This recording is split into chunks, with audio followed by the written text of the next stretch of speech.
Moshpit Passion, you know, for the passion of music. Herzlich willkommen hier bei Moshpit Passion auf YouTube. Ich weiß, es ist ein bisschen laut. Wir sind heute hier beim Pop Metal Meeting, aber ich habe hier eine meiner Lieblingsbands und besser gesagt den Bassisten Eric von Shinedown. Wir werden über die neue Platte sprechen. Planet Zero kommt am 1. Juli 2022 raus. And so Eric, your record title, Planet Zero. Yes. Today it's extremely hot day. I personally thought on, how do you say, climate change. Mm-hmm. What came up in your mind? You mentioned before, we talked yesterday, you played in France, but also very hot. Yeah. What were your thoughts? Yeah, the record doesn't have anything to do with climate change. It has more to do with the change in the political climate, you know, around the globe. And we can talk more about climate change itself, but you know, the record is when Britt and I were writing, we'd written 3 or 4 songs, and you know, it was in the middle of pandemic. It was in the middle of the George Floyd riots in the United States. Lots of upheaval and discontentment, you know, and so I came into the studio one day and I started calling the United States anyway. I started calling it Planet Zero. You know, it seemed like there was zero tolerance for anything or anybody, zero accountability from our governments, zero sense, zero common sense. And so we were like, let's write a song about Planet Zero. Yeah. And so we just made this analogy. And really what the song Planet Zero speaks to is the cancel culture environment that we live in, where people are so quick to shut down other people's opinions when they don't agree with them. I'm not talking about extremism. I'm talking about just, you know, someone might be more conservative leaning, someone might be more socialist leaning, someone might be more, you know, really in that sphere, and how we have no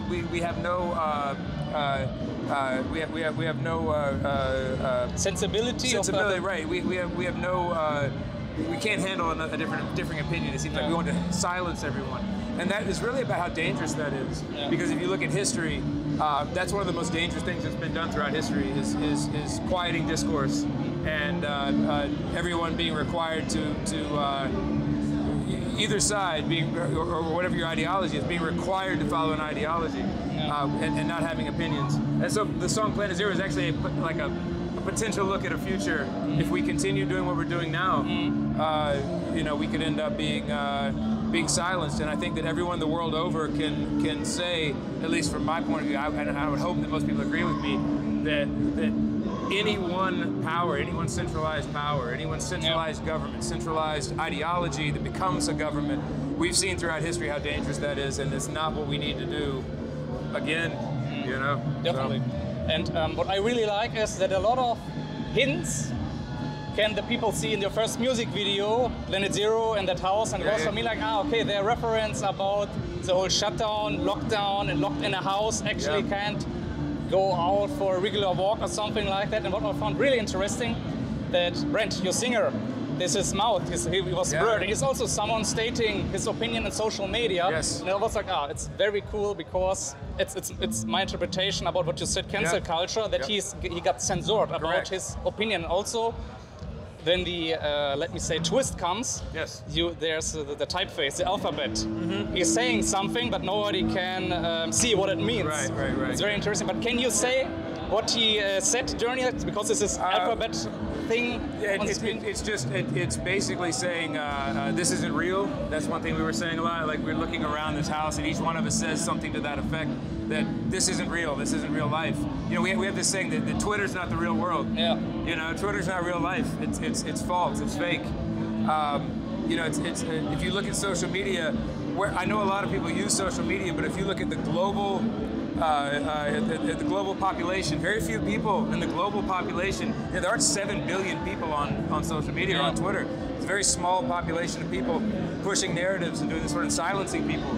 So we were saying this isn't real. This isn't real life. And you know, a lot of the signs that you see on the wall say things to the effect of you know, comply or be deleted, and very, very dystopian type of statements. And that's actually an alphabet that we came up with for our record. So there's you can decode it and figure it out what it's saying. But yeah, you know, it really is a, you know, you wake up in this world you don't realize, you don't recognize anymore. And that's what happened with the pandemic, I think.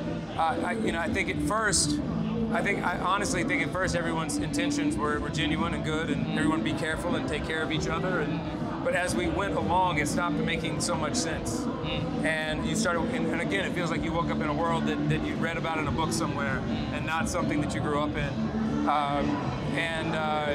So, you know, throughout history, freedom throughout history is the exception, not the rule. More people have lived under kings and under dictators. Yeah, dictators, and have lived under the boot of somebody more than not in human history. And what we live in the Western world anyway is such a gift. And when you see people making attempts to sort of disassemble that, you know, like I said, it feels like the pandemic maybe. You know, we have a saying. I don't know if it's a worldwide saying or just a saying in the States, but it's never let a crisis go to waste. Okay. You know, and so you feel like the politicians found a crisis and they could use it for something else. Yeah. And that's just how it feels. I'm not saying that's what's happening. Yeah. But you know, as an artist, you have to articulate what you're thinking and feeling. Yeah. And so that was just our viewpoint on that. And that, you know, the song, you know, Planet Zero, and the album Planet Zero has a lot of those overtones, right? Yeah. But also in the album Planet Zero, there's a lot of hope and a lot of positivity as well, because we believe in the human spirit. We believe in people. And I always like to think that the human spirit and the people will prevail, you know, throughout. So. What I really like what you mentioned before is the positive message that the band is speaking up, not to be political in general, but from their perspective, giving their views on political aspects, on the society in general. Yeah. And I saw also a lot of, I don't want to say it was backlash or shitstorm like, but a lot of like, oh, this band is getting too political. My opinion is there are not enough bands there who are reflecting the last 2 years, or in general, it's just a simple statement, like bands saying, hey, we are against racism, fascism. It's something simple. I mean, it's nothing about that you are a right wing, left wing, or somewhere in the middle. It's something about, I think, humility. So you said it right there. And for us, this is not a record for the right or the left, or for, you know, my thing is, I love everybody. I really, really do. I love people. I go into every interaction I have with people with respect and love. It doesn't mean I have to agree with everything that you agree with, you know? But it doesn't mean that I have to treat you as less valuable or something. And so this record is really a record for the people. It's a record for everybody. It's taken from a very centrist viewpoint. And sometimes that's a frustrating place to be when you, I'm not saying I know everything. I don't know everything. But from where I sit, I always try to look at both sides, and I pull the best things of what I see of both sides. And you know, if we hadn't written this record, we would have been dishonest with our fan base. You know, we always write what we know. We always write what we feel. We always write what we experience. We don't make up stories. We might create a character to speak through, okay? But we're always writing something we've lived or we know. And we actually had a conversation before we started writing this, because we were so immersed in what was going on. It's like, should we write about this? Because, you know, by the time we get to the other side, people might be sick of hearing about it. But, you know, we can't not be honest about how we feel. So yeah, we're not traditionally a political band. We haven't been a political band. We haven't really. We've written a couple of political songs. I mean, you know, Devour was about the invasion of Iraq and George Bush. You know, and how we didn't agree with that. So it's not that we've never touched on political things. We've just never done a whole record where it kind of immersed us in that world. But there's, you know, we still write about mental health. We've been writing about mental health for years. And there's a lot of that in this record, how dealing with the mental health aspect of what we've gone through. So it's not just political.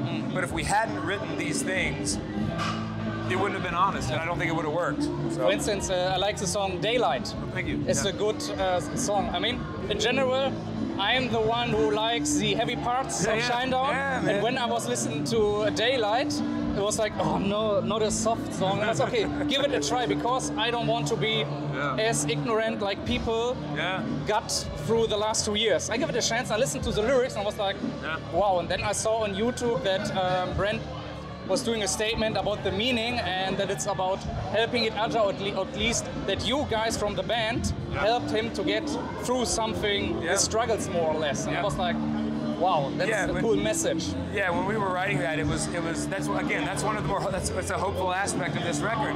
You're thanking the person who helped you live. You know, because we all need that on some level. Even the people who want you to think that I don't need anybody and I'm strong, and there's always something or someone that helps them get through difficult times. And that's what Daylight is about, because we'd all just lived through this very difficult time. And you know, not everything in the world is even when the world seems dark, not everything is. Yeah. You know, there's always light. There's always it's that classic shades of gray. Yeah. When it's not black, it's white. There are shades of gray. Yeah. I mean, you can find light anywhere if you want to. And as someone, I deal with mental health issues, right? And it's a very difficult thing for me sometimes, is to find the elements of goodness and light in a bad situation. And my bandmates helped me do that. You know, we weren't just writing that song for our fans. We were writing for each other. Yeah. You know, and you know, to your point about it being a soft song, that's one thing about Shinedown is definitely. We're fans, and we write honestly. Like we don't contrive a sound. We have whatever we feel like writing, we write. Whatever the style is we feel like doing, we do. And we're lucky enough to have had a fan base throughout time that allows us to do that. Yeah. And we would do it anyway. I guess the thing is we have a fan base that has joined us on that journey and accepted it. I love metal, man. I love metal and rock, and you know, I get excited about seeing bands like High on Fire or Mastodon or you know, or Sleep. You know, I love that stuff. But at the same time, man, I listen to singer-songwriters and you know, some of Chris Cornell's solo albums where he's just being a songwriter is beautiful to me.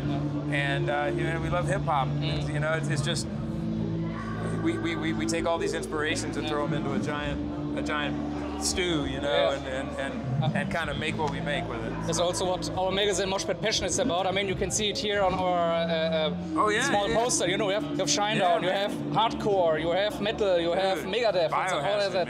It's very mixed. And also the people like, oh, do some more fresh metal. No, I'm not up to. Shinedown is releasing a new record. I want to meet them. I want to see them today. Thank you. So the person, our viewers, they get a Shinedown interview. It's also great that it fits. I'm looking at Biohazard, man. Their album State of the World Address, when I was coming up in bands, man, I was probably 21, 22 years old when that record came out, man. I wore it out, man. I wore that record out completely. Listened to the shit out of it. So that's awesome that you get to talk to Billy, man. That's cool. Yeah, it's definitely a crazy band. What I want to ask is also about changes, for instance, when it comes to music and also physical products. I don't know if you are into the, let me say, prices of your records, but it's something for me I want to talk is a regular vinyl record in the US of Shinedown, the new one, is cost $30. In Europe, it's 60, doubled. Double, okay, 60, double. Okay, I'm like, whoa, I don't want to say I can't afford that, but it's very expensive.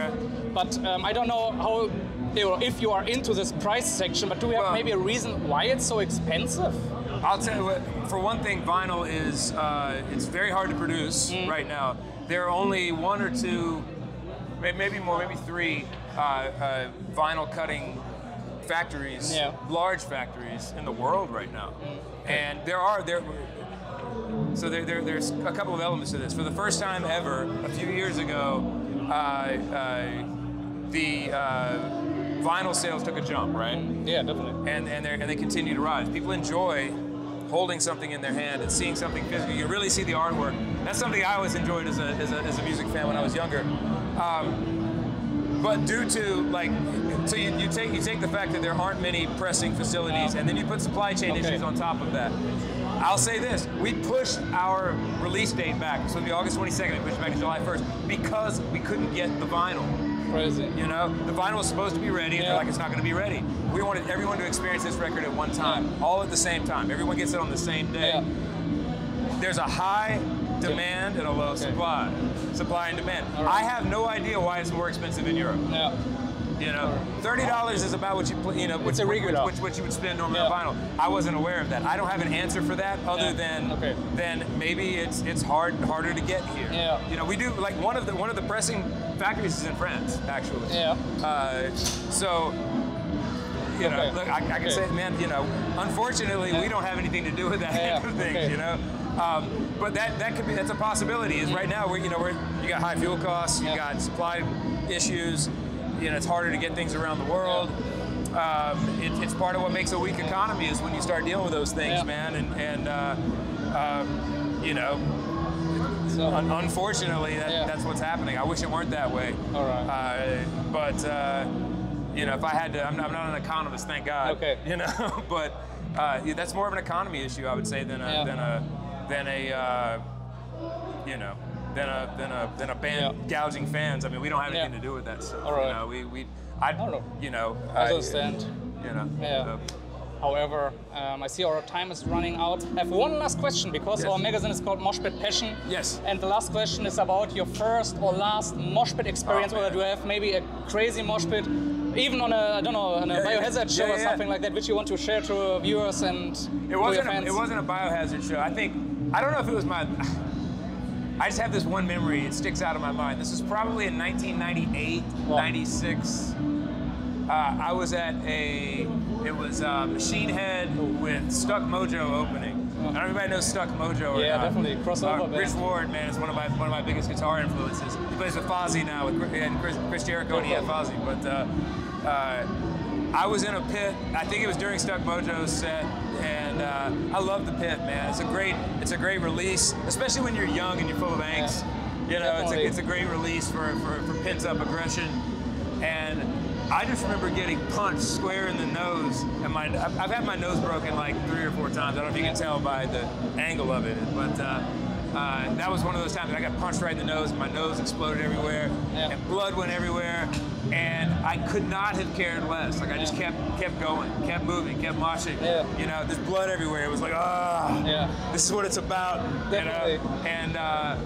Such a great show, man. Such a great tour. That tour, I'm such a giant Machine Head fan, such a giant Stuck Mojo fan, man. That was, you never get to be young like that again. Yeah, you know? definitely. That wasn't the last time I was in a pit. It wasn't the first time. I'm 48 years old now, so I don't get in the pit very much anymore. That's for young people. But you know, I probably stayed in the pit for a few more years after that, for sure, man. Yeah. I always loved being on stage. I played in some like hardcore type bands. We would open for Stuck Mojo and bands like that. And I'd just jump in the pit with my guitar, man. That was always fun. So. Crazy. Yeah. No. Thank you very much for your time, for the interviews. For viewers out there, Planet Zero is coming July 1st, Shinedown. Take a look down at the description. I put everything down there. Thank you very much for watching. See you next time. Bye, guys. Bye.